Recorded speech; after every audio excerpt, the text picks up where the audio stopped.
Okay, so if you've watched my previous video on the Toronto synthwave/vaporwave edit that I did, you would know that I briefly touched up on how I actually got from this photo to this one. If you wanted exactly how I did it, then this is the video for you because I will be breaking down layer by layer in Photoshop how I put this photo together. And before we start, I thought I'd mention a few habits that I think are useful to implement in Photoshop. So the first one will be smart layers. So smart layers essentially allow you to go back and make adjustments wherever you need to.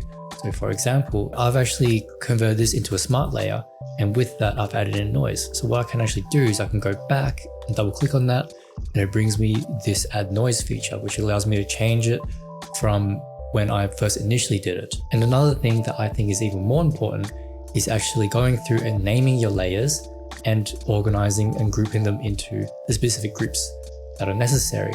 For example, I can go back and just look through and I can know what layer does what, and I know that all of them have a specific purpose. And just like how when you're organizing layers in Photoshop, I recommend you do the same with your files on your desktop, on your SSD or hard drive.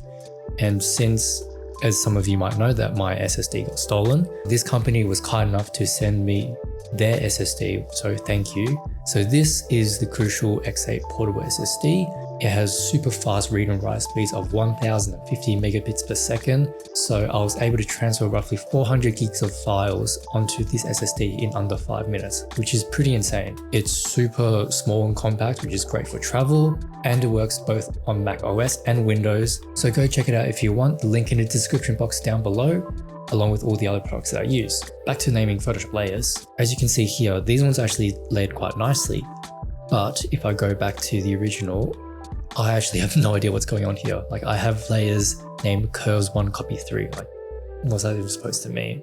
So first of all, this is the original photo. I just first put it through Lightroom, did a few slight adjustments to make sure it was nice and balanced. There was less contrast. And the first thing I did was just got rid of the sensor dust. So you can clearly see here, if I just zoom in, there's some sensor dust here on the CN tower. I just got rid of that. So that was just the healing brush tool. So with that done, now the main thing to do is to actually separate the buildings from the background. I'd first try using the AI software in Photoshop to try and do that, but it just created this weird convoluted system that I just didn't understand, and plus it was a little bit jank as well, like it wasn't done properly. I honestly prefer to do it manually. I think it's just easier, even though it does take a bit longer. So what I did was basically I just made this one black and white, so image adjustments, black and white. Adjusted these parameters here, so make sure it's black. And what I did essentially with this black and white layer, I just copied this, so grab all that and pasted that into the layer mask. Because as you know, black means it gets rid of whatever that layer is, and white means it stays. So you can even tell here, so that's just a rough example where the background is gone, but this remains. What I did was I just used a brush tool to bring back the buildings and then inverted that and then, and use this to get rid of the background. So pretty simple. And what you would end up with is something like this. So that's actually the mask that I have, and you can have a look at the black and white version here. So with that done, that's what that looks like in this photo. And then what I did was add in the fake background. And I did that by just basically using the gradient tool. So that's just this right here. I just press G and I selected these two colors, purple and orange, and just created a simple gradient. So with that background done, I also added in the sun. And so this sun, if you just have a look at it, I'll just disable this real quick. If you have a look at the actual layer, it's basically just a circle with a gradient on top that goes from pink to orange. I just made sure I positioned it properly, and I added in those little bars that you see in a lot of these vaporwave suns. That's just that with the layer mask, and all that really is just this marquee tool. I just created little thin strips and used the brush tool to get rid of it like that, and just copy and pasted that. Not only did I have this initial sun in there, I actually copy and pasted this layer multiple times to create that glow effect. As you will know, I use the wand effect quite a lot in my photos. And so what I did was I copied that, changed that to screen, changed the opacity, and I also added Gaussian blur to it. So if you have a look at what the Gaussian blur does, it makes the sun bloom just a little bit more. And this sun glow layer 2 here is basically the same thing, but I believe the Gaussian blur was just bumped up a little bit more.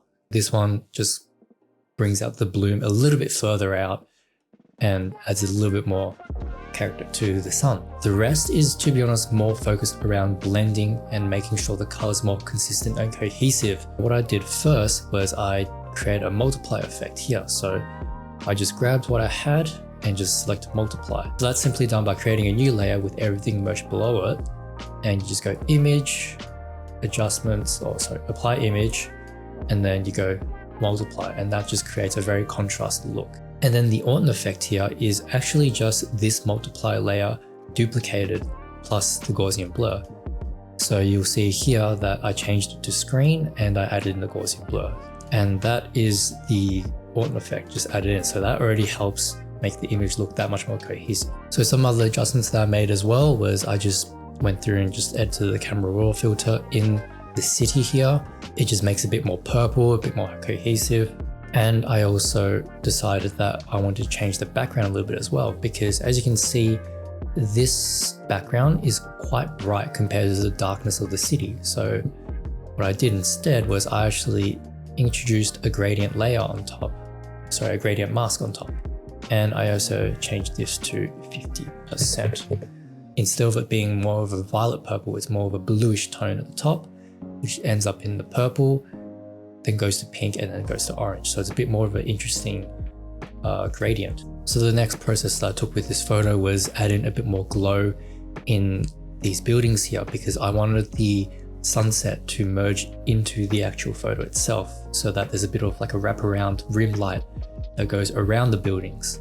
So I did that by using this orange blend glow layer. So what I did was I grabbed the existing layer that I had and I just added this color in. So that's just the solid color of orange, and I just changed the layer mode to color. And then I add that back in, plus I masked in the actual glow in just around the buildings here with this mask. And I also blurred that out a little bit as well. So as you can see, that's before, that's after. It just adds a little bit more glow around the buildings. And the same approach can be applied here with the orange highlight. So there's that. So that helps brighten the bottom part and add a bit more contrast as well. So the next thing I did was I created a merged layer from everything that I have, and I created this ocean reflection. So all that really is just this existing layer here. I used the marquee tool, just grabbed it and just pushed it all the way down. And I applied a little bit of a fix to it as well, because as you can tell, there's this really weird black blob here that I just got rid of by copying a piece of the existing water reflection that I have and just masking it in. And for this reflection blur layer, all I really did was just copy this top section here, and inverted it or flipped it. So you have this here. And I also changed the opacity. But another thing as well, I also added some Gaussian blur and some motion blur to it, because as you can see, I wanted to replicate what was already there. So it just makes it look a little bit more, I don't know, realistic, I'd say. And then plus I also added in this mask here as well to just soften everything up. And then with that, I also added in this little black overlay here. It's basically just a gradient as well with both the existing layer and the mask. And all that does is just darken that bottom bit. So it just adds a bit of vignetting to the image. And plus the stars. So that's just a normal star layer, just chucked to screen. And then I've just basically just blended it in using a brush with the mask. This grid was actually made in Blender by Liam, because I tried making it in Photoshop first, but what ended up happening was when I started to perspective warp it, it'll become really pixelated because these foreground elements here become enlarged and it just did not look nice whatsoever. So that's why I did it in Blender instead, or Liam did it in Blender instead, which was nice. So I also added in this gradient layer mask, which basically blends in this grid into the actual photo a bit better. So it's a bit softer around the edges and you can see the reflection underneath. And I started messing around with the colors. So I have this gradient clipping mask on top, which replicates the colors of the sunset here. So the purple and the orange here. So you got orange, purple. I also added in this curved layer here. So that just helps darken the image a little bit more, or the grid a little bit more. And then I put in the grid glow. So that's this one here. That's basically the same layer as this one, just the blend mode changed to screen. And I've also added in this layer mask on top, so it's a bit more of a gradual blur. So since this grid glow was mainly one color, which is pink, I wanted to introduce a bit more variance, just like how it was seen below here. What I did instead was I just added this color balance clipping adjustment layer. So I just messed around with the midtones here.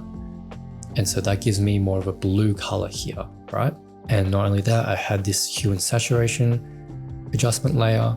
And then finally, I have this contrast adjustment layer, which just darkens everything to make everything a bit more cohesive. And with the grid put in place, I finally added this black layer on top, which is just a gradient layer mask chucked on top with the settings set to multiply or the blend mode. So that brings you this final image. And so yeah, that's the Photoshop edit done. And the rest was done back in Lightroom. So I saved it, opened up in Lightroom, chucked a preset on it, link in the description box down below. There is also Black Friday sales going on. So that is 45% off if you use the code Black Friday. And with the preset, all that really does is just makes the image more brighter. And I just went through and made the image a bit more cohesive. Once again, focused on blending, making sure it was nice and bright in the way I want it to look. And so yeah, that's the end of this video. So like, comment, subscribe, do all that sort of stuff. Check out the Crucial SSD, link in the description box down below. Check out the Discord, our podcast. What else? I always forget this part. I believe that's it. I can't think of anything else. My presets as well, Black Friday sales. Go check them out. And yeah, so thank you for watching and I hope to catch you in the next one. Bye.